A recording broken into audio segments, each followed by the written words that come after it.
I don't wanna go too fast, no, 'cause nothing really lasts, yeah. I think I need some time, but I can't get you off my mind, no, no, no, no,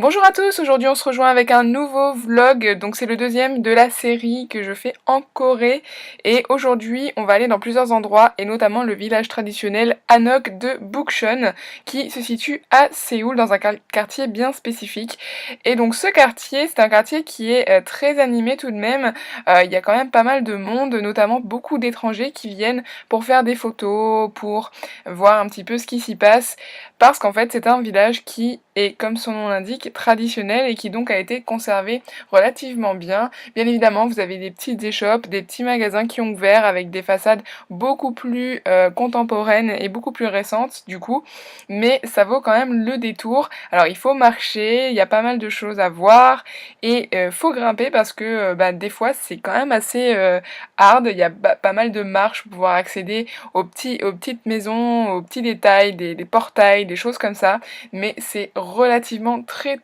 joli et vous avez pas mal d'animations, notamment des petits magasins dans lesquels vous pouvez essayer les hanbok.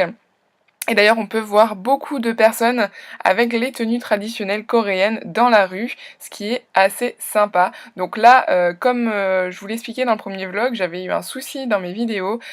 Si vous voulez, je parle, mais je n'ai pas de son. Donc là, je suis en train, en fait, en gros, de vous redoubler tout ça. C'est pour ça que mon discours ne correspond pas avec ce que vous pouvez voir de ma vidéo au niveau de mes lèvres qui bougent. En gros, là, je ne sais absolument pas ce que je suis en train de vous expliquer. À mon avis, je suis en train de vous dire que c'est génial et que moi j'aime beaucoup ce quartier en fait et voilà, donc c'est très intéressant, on y apprend beaucoup de choses, on y voit beaucoup de choses sympas. J'ai adoré voir les détails des façades, des toits, tout ce qui est tuiles, c'est vraiment très joli. Là on peut y voir une église au milieu du quartier et donc là voilà, on va un petit peu monter, on va dans les petites ruelles qui sont très jolies. Donc là, voilà, du coup, ils ont fait certaines maisons, même des petits hôtels ou des guest house qui sont relativement peu chers, mais qui sont intéressantes puisqu'on se retrouve dans le village traditionnel. Et là, c'est vraiment super joli, regardez toutes ces marches. Alors c'est vrai qu'il faut monter, c'est assez physique si on veut tout voir, mais personnellement moi j'ai vraiment adoré, comme je vous dis, regardez les détails, les petites portes comme ça, les jarres aussi qu'on peut voir dans certains dramas. Et là, on pouvait voir un Etude House parce que bien évidemment, on est en Corée, faut pas l'oublier. Et où que vous alliez, il y a forcément un magasin de cosmétiques et notamment Etude House qu'on voit beaucoup. Après ça, il fallait bien manger. Alors c'est vrai que j'ai pas mal marché, du coup j'avais vraiment très faim. Et on s'est arrêté dans un restaurant avec des plats traditionnels qu'on peut manger un petit peu à la va-vite pour ne pas forcément perdre beaucoup de temps. Et là vous pouvez voir des photos du quartier qui est du coup très traditionnel encore une fois. Vous pouvez y voir beaucoup de magasins, des choses un peu moins traditionnelles comme ces devantures là qui proposent des souvenirs, des vêtements, des choses qui sont très culturelles. Et vous pouvez voir également que certains cafés se sont implantés et ont leur enseigne en coréen. Alors ensuite, je suis allée au palais de Changdong-guk qui est vraiment super joli. C'est un palais qui est pas très loin de là où on était tout à l'heure et qui est immense. Vraiment, je pensais pouvoir y faire un saut genre de 2 heures ou 3 heures. J'y ai passé 5 heures. Et encore, je suis partie parce qu'il faisait pas très beau. Comme vous pouvez le voir, il pleuvait. Les gens ont des parapluies et c'était par type d'averse. Alors des fois il pleuvait pas, des fois il pleuvait. Enfin, c'était pas vraiment super agréable. Mais la découverte en valait vraiment la peine.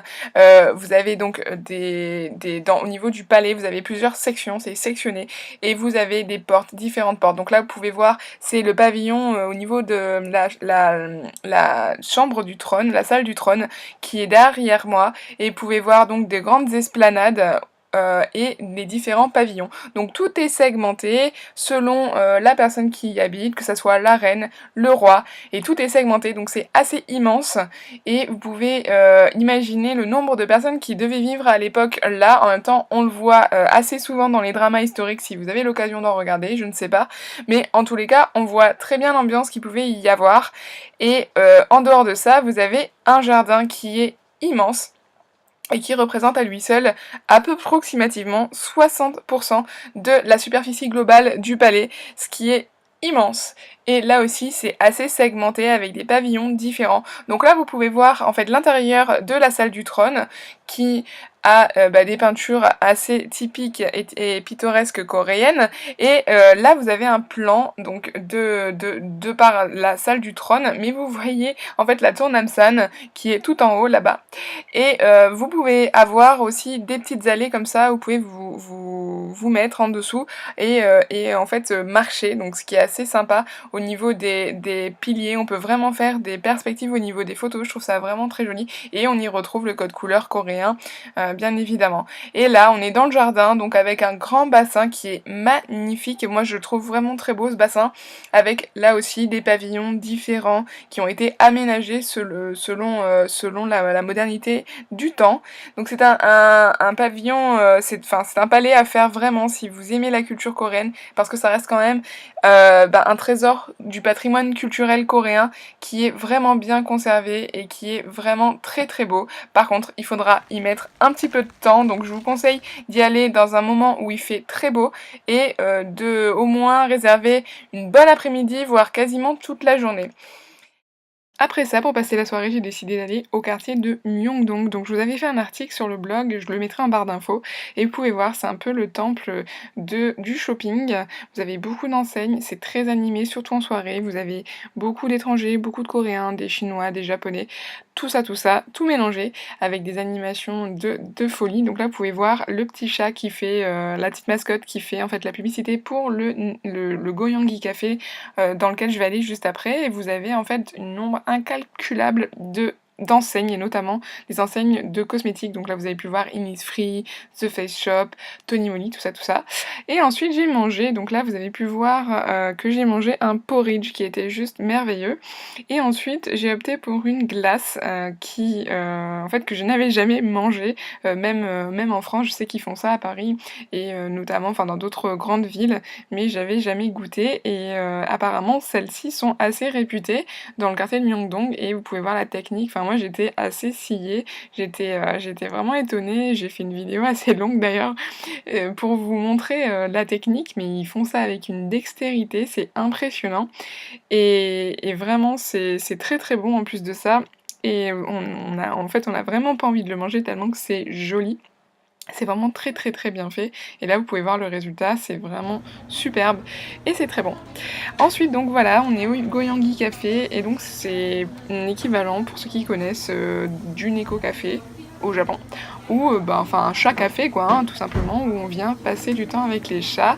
Donc bien évidemment faut aimer les chats, faut pas y être allergique, ça c'est sûr, mais voilà, vous venez, vous passez du temps, vous buvez une boisson, ou vous pouvez manger quelque chose, et vous papouillez des chats. Alors techniquement moi j'ai vraiment aimé, je vous ai fait d'ailleurs un article à ce sujet sur le blog, je me mettrai aussi en barre d'infos, mais les chats en fait sont assez blasés, à la base c'est un animal qui est assez indépendant, donc il ne viendra pas vous voir, ou alors vraiment c'est parce qu'il est dans son bon jour, mais voilà, ce sont des animaux qui sont un petit peu blasés de se faire papouiller tous les jours.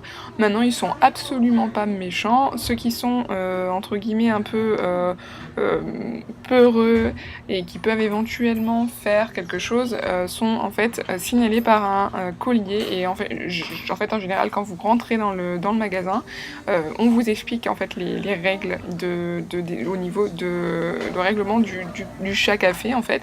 Donc il faut savoir qu'il ne faut pas les prendre dans les bras, voilà, vous avez juste le droit de les papouiller. et puis c'est tout. Mais en général, bon, ils sont très nombreux dans le café et beaucoup se mettent en hauteur. Comme ça, ils ont la paix et ne sont pas dérangés par les personnes qui voudraient les toucher. Vous pouvez le voir également, les personnes qui travaillent là sont très très sympathiques, ils sont très friendly avec les animaux et ils en prennent vraiment très très soin. Ça, c'est quelque chose qui m'a vraiment fait plaisir parce que du coup, dans le concept, on se demande si les animaux sont vraiment heureux.